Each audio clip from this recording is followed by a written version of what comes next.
Hello, and thanks for joining us. Here's what's happening right now. A big boost for members of Canada's armed forces. These are the men and women we trust to wear the maple leaf, the Canadian flag. The scope of the investment in the military. I did not do anything wrong. A $300,000 travel insurance nightmare. The young girls who Vicky is going to inspire, so it's very important for everybody. Plus, from teen tennis sensation to Canadian inspiration.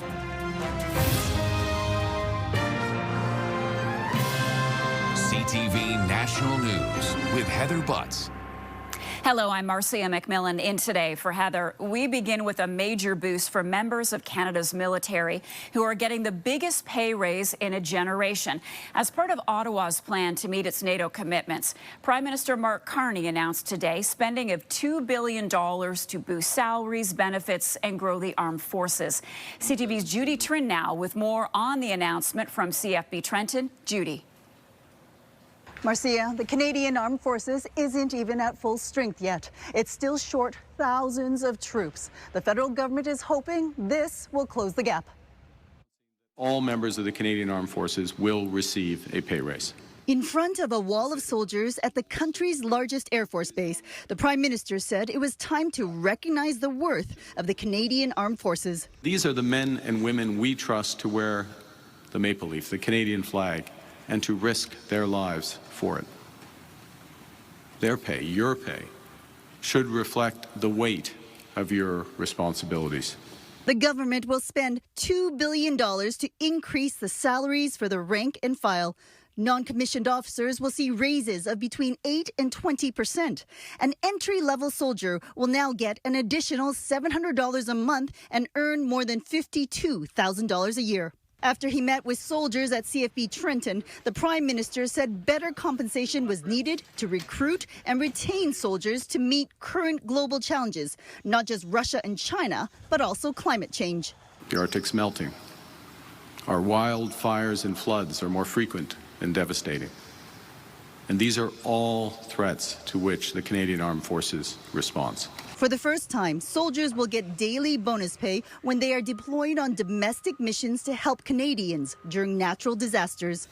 Bonuses will also be given to officers who are deployed to serve in the Arctic and who are deployed overseas. Retention bonuses will also be offered for soldiers who take on additional training. The country's top soldier says this should allow Canada to make up a shortfall of more than 12,700 soldiers before 2030. We have increased the target for recruits this year. We're at 7,600, which is about 1,000 more than last year. And this is how we are going to gain back to full strength. Defense officials say this is the biggest increase in pay for soldiers in nearly 3 decades. It also contributes to Canada's commitment to making its 2% NATO target by the end of this fiscal year. Marcia. Thank you, Judy. Air Canada flight attendants will hold a, quote, simultaneous action across Canada Monday after voting overwhelmingly in favor of a strike mandate earlier this week. According to the union, airports in Montreal, Toronto, Vancouver, and Calgary will be affected, though no additional details were provided. Air Canada and the union representing 10,000 flight attendants were set to resume negotiations today, and a strike could happen as early as August 16th. The job market is tough for a growing number of Canadians this summer, especially young people. 41,000 jobs were lost in July, driven largely by people in their late teens and early 20s. But the overall unemployment rate remains stable. CTV's Abigail Beeman now with the latest snapshot of the Canadian economy. Abigail. Marcia, the unemployment rate continues to hover around 7%, and youth are still the hardest hit. Out here speaking to people on the streets of Ottawa, it didn't take us long to find those impacted. Noah Kelly has been applying everywhere with no luck, and the timing is urgent. I'm getting evicted because I lost my job, my last job, and now I can't make my rent.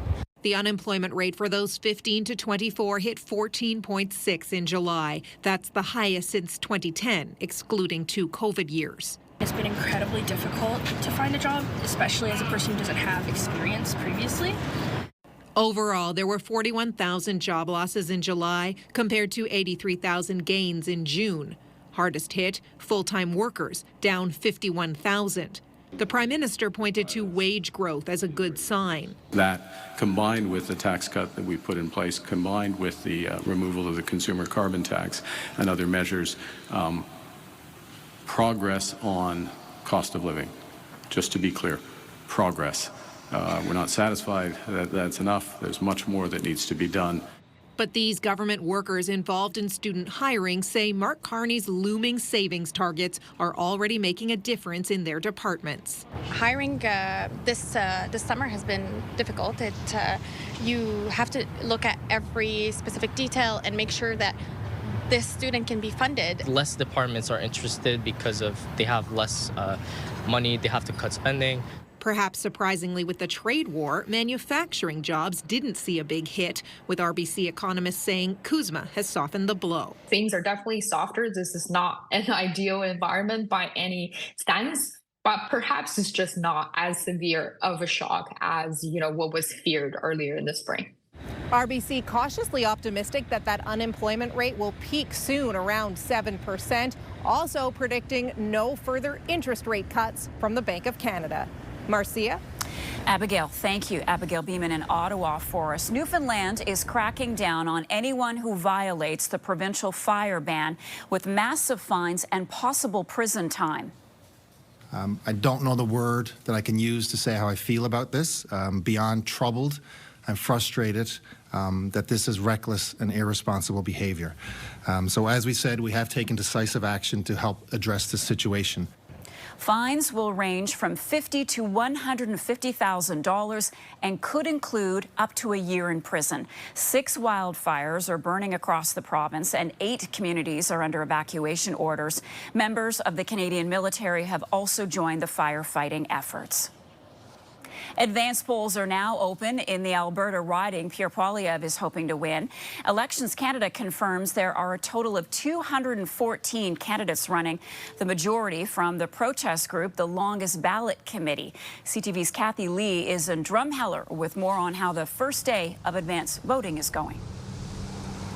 Marcia, advanced polls opened at 9 o'clock this morning, and since then there's been a steady stream of people going in and out of the doors of the voting station, and there's a lineup inside. In fact, a voter who is from Drumheller said that it's busier than he expected. Normally on the first day, an hour and a half into a poll, you're not seeing that many people. Because there are more than 200 candidates running in the riding of Battle River Crowfoot, Elections Canada made some changes to how people vote. For the first time ever, voters must write out the name of their preferred candidate instead of checking a circle next to the name. It was fine, very organized and very easy to go, especially when I had made up my mind. It was really easy today. Yeah, it was no problem at all. The majority of candidates running are part of the advocacy group, the Longest Ballot Committee, protesting the first past the post system. The group also ran a campaign in Pierre Poilievre's former riding during the spring general election where he lost. The Conservative leader is looking to restore his position in the House of Commons, running in this riding that Damien Couric won in a landslide before he stepped down so his party leader would have a place to run. It wouldn't matter who it was. I find the idea of someone parachuting into a constituency that is not their own abhorrent. I know he doesn't live in the riding, but the leader of the party really needs a seat in the House to do anything, so that's where my vote went. Advance voting goes until Monday. The by-election is on August 18th. Marcia. Kathy, thank you.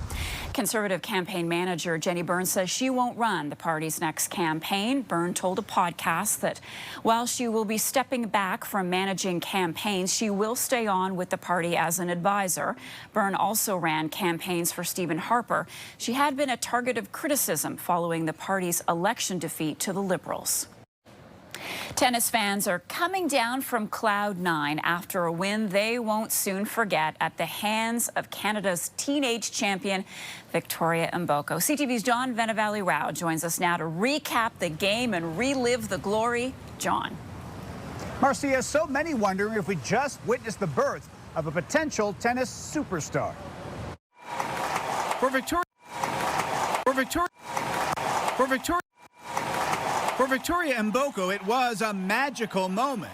and the stunning end to a fairy tale run in Montreal. I think when I had that winning moment and seeing so many people standing up and cheering for me, it was kind of a surreal experience. AMBOKS taking the tennis world by storm after beating the former world #1 Naomi Osaka. Among the 4 Grand Slam champions, the 18-year-old unexpectedly bested to get to the top at the Canadian Open. Honestly, I would have never believed that I was going to end up in this exact moment, so it's just amazing. On social media, now retired Canadian tennis star Eugenie Bouchard simply writing, Vicky. She was very passionate about playing. In Burlington, Ontario, her former coach said AMBOKS started playing tennis when she was around 4 years old. And from the outset, he says her competitive spirit was notable, constantly wanting to beat her much older siblings. Even from a tender age of 5 or 6, when she was on the court training, she was very locked in. Unusually so for somebody that young. AMBOKS was born in North Carolina to Congolese parents, but grew up in Toronto. And until recently was largely unknown, getting a bit of attention in late May when she made it to the 3rd round of the French Open. This time last year, AMBOKS was ranked 351st in the world, but has now jumped to 24th and is the highest-ranked Canadian player, beating Osaka Thursday while playing with a wrist injury that had her at the hospital getting an MRI before that final match, making the win even more remarkable. We've seen tennis players miss an entire season with a wrist injury. AMBOKS will now take a few days off to look after that wrist and get ready for the U.S. Open, which begins in about... John Vanavalli-Rao in Toronto. Thank you, John. Coming up in the show, we'll be speaking with AMBOKS coach with more on her amazing success story. Former astronaut Jim Lovell has died. He was the commander of the Apollo 13 moon mission. Born in Cleveland, Ohio, Lovell became an astronaut in 1962 at the age of 35. He was a 4-time spaceflight veteran and the first man to journey twice to the moon. Lovell also delivered this famous quote on the troubled Apollo mission. Can say again, please. Houston, we've had a problem. Say again, please. Houston, we have a problem. Lovell was played and slightly misquoted by Tom Hanks in the film version, Apollo 13. Jim Lovell was 97. Coming up, international alarm. This would risk catastrophic consequences for millions of Palestinians. Reaction to Israel's plan to take over Gaza City.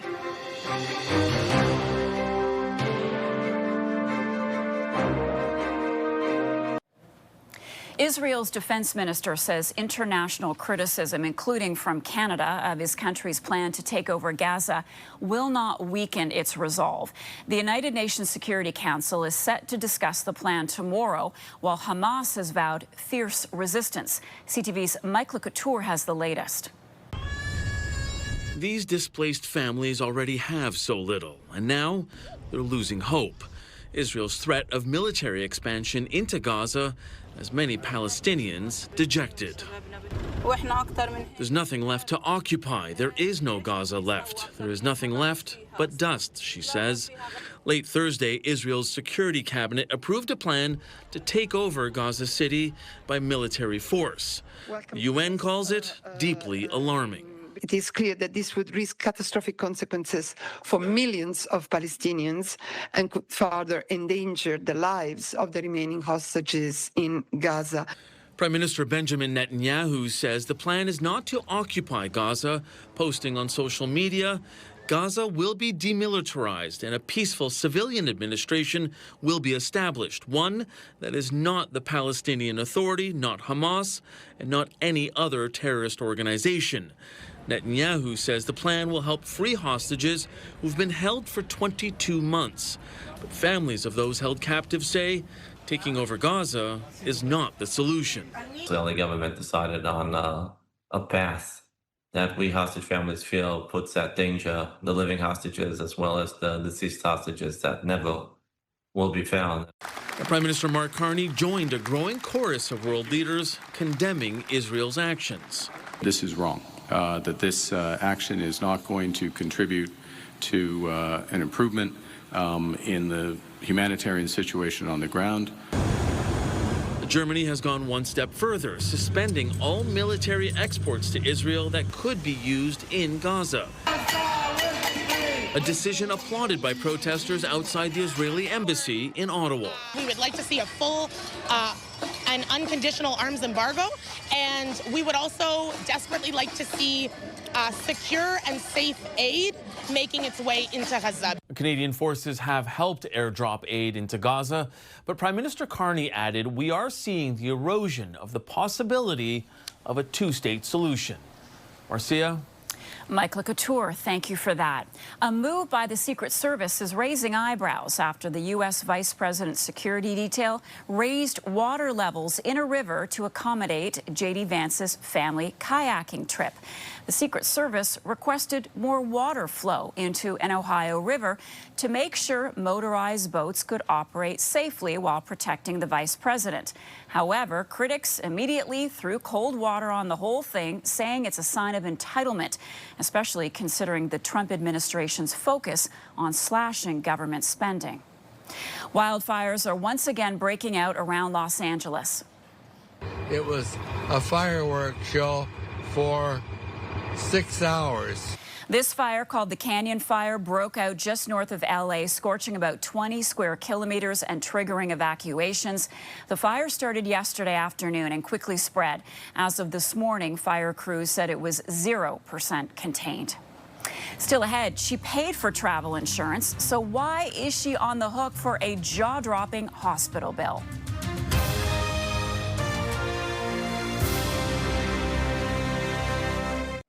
A disturbing act of arson caught on video in an Ontario town. Like a Molotov cocktail attempt. Police say these 4 masked suspects with jerry cans and glass bottles targeted a business in Brant County. Police say the video shows what appears to be the men communicating with someone by phone, possibly making sure they were at the correct building. The suspects remain at large and their motive is unknown. Rap, rap, rap. And we run up and grab our subject. A BC police department has a new way to catch criminals. Abbotsford police are the first jurisdiction in the country cleared to use Bola wraps, a non-lethal device designed to slow down a suspect. The police force bought 6 devices for about $2,000 each. An Ontario senior is on the hook for a massive hospital bill after suffering cardiac arrest in Florida. The 90-year-old paid for travel medical insurance, but her claim was denied. CTV's Pat Forn explains why. I was heartbroken and astonished. Myra Nelson of Richmond Hill says it was in January of 2023 when she went to Boca Raton, Florida to help a friend.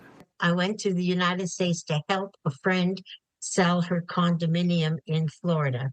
Before she went, she paid for a travel medical insurance policy.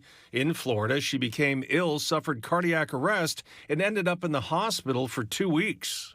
Now they want all this money from me, although I did have medical health insurance. Her claim was denied because she had a kidney condition, something she didn't mention because she doesn't take medication for it. In August of 2024, more than a year after she was hospitalized, she got a bill for almost $300,000. I'm 90 years of age.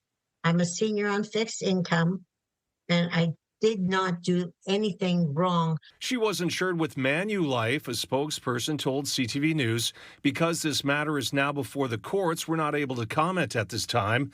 However, it's important for travel insurance customers to be aware of everything they know about their health to ensure they get the right coverage. These types of situations are incredibly unfortunate. The Travel Health Insurance Association says it's important to make sure you disclose every possible health issue when purchasing travel medical insurance. There might be situations, for instance, where you might think, well, it's not a serious condition. The important thing is always disclose. If in doubt, check with your doctor before traveling. To make sure that they're not making notations in your file that might be uncovered at time of claim. I just need help. Nelson says she is stressed and uncertain how to deal with the massive bill. I'm very upset about it. I cannot cope with it. It's very hard coping with the fact that I owe all this money and I can't pay it. Pat Foran, CTV News. After the break, she won Canadian hearts. How Vicky Mbokos' coach tells her remarkable path to victory.